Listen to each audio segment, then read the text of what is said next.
RH here, Relentless Homesteading, having a laugh here with Mrs. RH. she doesn't want to be in the video, but she's asking me to unbox this. So we've got, this is a rip saw, not a crosscut saw, but a rip saw.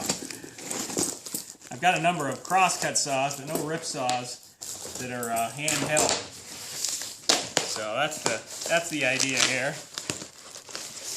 Something so that when we don't have power anymore, how are you going to cut your wood? So one needs to have a number of manual tools. Ooh, we did a nice job. This is from eBay. This has 5 teeth per inch. And many of you understand with a rip saw, the teeth have a different configuration than a crosscut saw. In fact, I'll show you a little diagram here in a moment.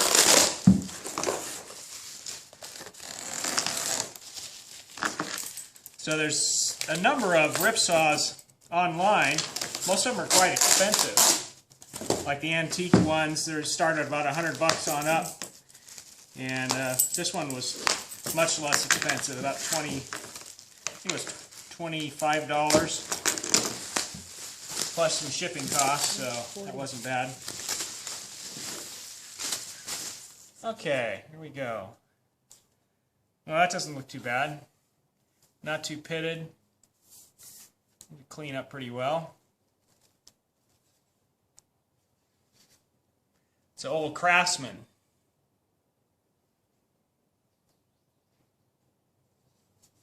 And the teeth are all nice. I don't see any teeth missing. The ones at the bottom are a little rounded off down there, but other than that, they're pretty sharp. A couple of these need dressing. Not bad for the price. Get in there and rip some wood. I want to show you something real quickly on the difference between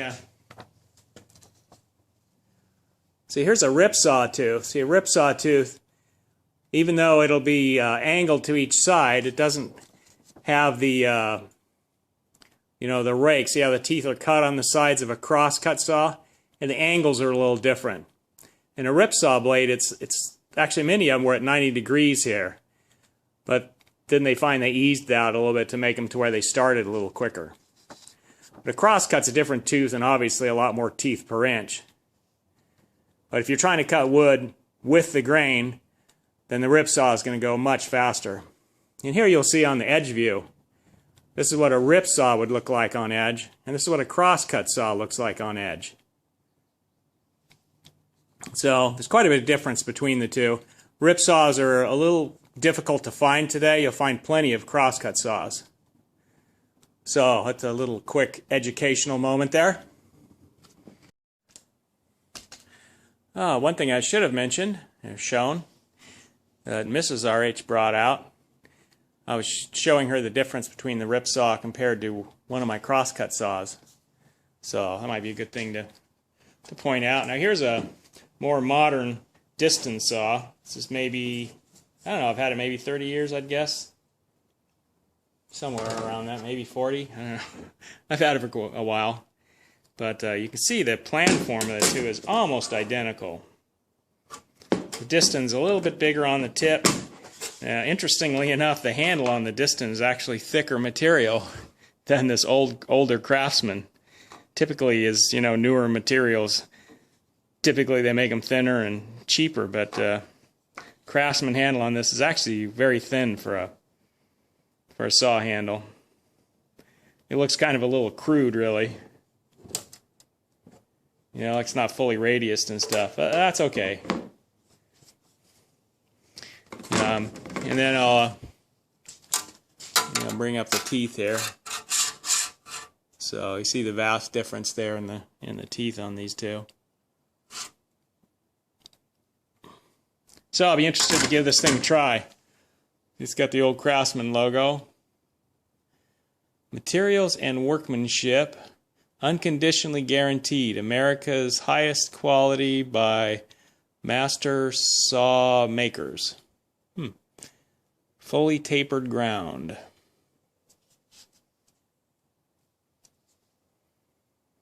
Nifty. I'm glad that it's still quite sharp. It doesn't even look like you need to sharpen it. It's like at the tip here, a couple of those look a little rounded off. Well, maybe that'll make it start easier. Yeah, I'll have to give that a few strokes. RH here with the Craftsman, old Craftsman cross-cut saw. So I made a little package for it, just out of its packing material. Cut the notch to fit up here. Which, you know, by the way, that kind of brings me to a tip you can use over and over again. When you're trying to get the shape of something to transfer to another package or something, it's really easy to take like a piece of paper like this. You can just lay it over whatever it is, as long as it has a ridge, and then you can just rub your finger along it. You know, that leaves the outline, and boom, you don't have to mark anything. You're done. Use that for filling in holes, and maybe you got a wallboard hole, or, you know, many different applications. Anyhow, so just quickly cut something, folded this up, and that'll make our saw shield. Like my didn had one. This is a much cruder one. Well, that's about 40 years ago. I'm sure it was something I just whipped together with what I had laying around, just to protect it.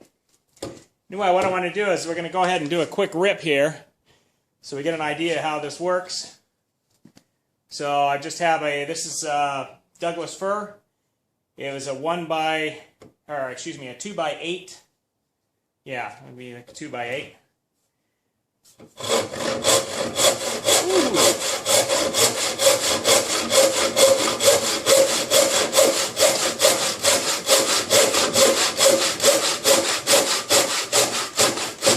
not going to cut all the way through because I have nothing supporting it, and then my saw will bang into the metal down there. I've just got it closed in the jaws, so obviously the kerf is going to close up as soon as I saw more than halfway. But yeah, that's pretty nice. Quite a bit different than the crosscut in terms of speed of cut. Just for grins, let's put the crosscut saw on there.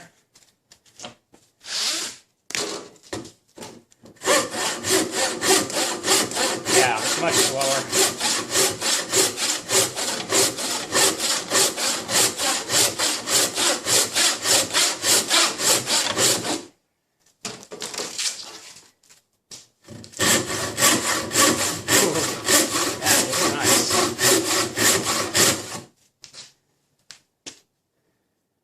Probably a third as many strokes to get to the same point.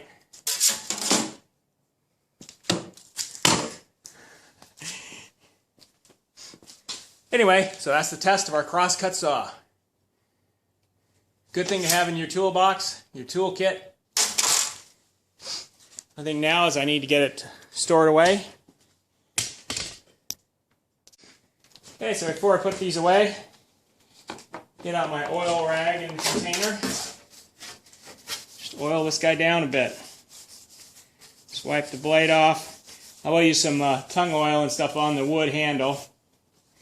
It's pretty dry. It needs some linseed oil, tung oil. I'll make a mixture. Rub that on there. There. So it's all oiled up. Put it in its scabbard. Now I know most of the oil is going to wipe off in the scabbard, and that's okay. Fills the recesses, and then eventually the scabbard gets nice and oily inside. Sometimes making something like this, I'll actually oil the... I put it in wrong. No, I got it in right. There it is. I'll actually oil the material on the inside of the scabbard many times first. And while I got it out, let's take care of the didn. See, I've had this one somewhere between 30 and 40 years, is my guess. Hadn't seen a lot of use. Occasionally I'll decide to cut something by hand, but it's not all that frequent.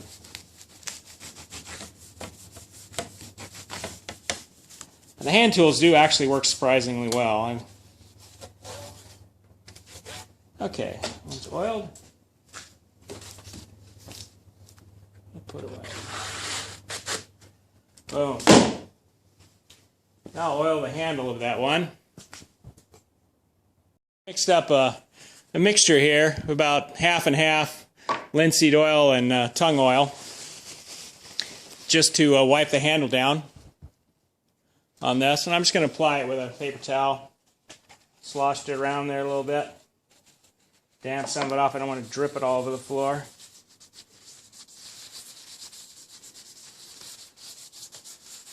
Want it to drink it all up. Yeah, luckily this saw doesn't have any kind of lacquer on it. My Diston's all lacquered. I prefer the bare wood myself. And then you can just continue to, oil it over time, and eventually it's like a lacquered finish, but you just have to keep adding to it for some years. And it's interesting, there's apparently buildings in was it Sweden or the Netherlands? I forget now. It was one of those, but it had some buildings that went back, wooden buildings that went back, like 2,500 years or something ridiculous like that. Where it's just they had continued to apply, oil to the material. And at the beginning, every year, every other year, and then, you can go longer and longer times between oilings. There. Oh, looking so much better. I will let that sit a little bit, and then I'll come back and rub it a little more, and then dry off any excess so it doesn't get sticky. I always like to put the tools away. Proper oil on it. Yeah, this is kind of unfortunate here. They actually lacquered it, and they seem to have made some of these cuts here after they lacquered it. So these are all like super dry in the wood. I'm going to see if I can get any oil down in there. Just on the Diston. And I'll see if I can rub some oil down in those little crevasses in the wheat leaf pattern, or whatever they call it.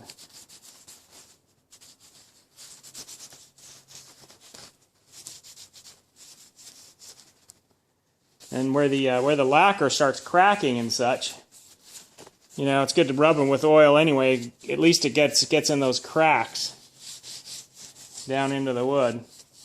Most of it's still covered with the lacquer. And there's no leaf pattern on the back, so I'll just gently rub that. Doesn't seem to be any cracked open spots back here. A little bit on the handle edges and things.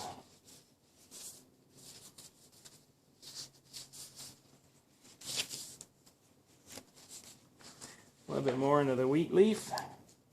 Soak her down in there.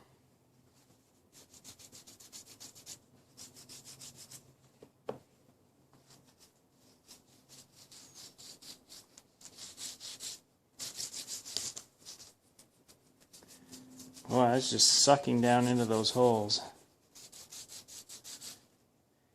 Okay, we're going to let him sit a while. And that's it. We're going to go clean up some things. See you on the next video. All right, signing off.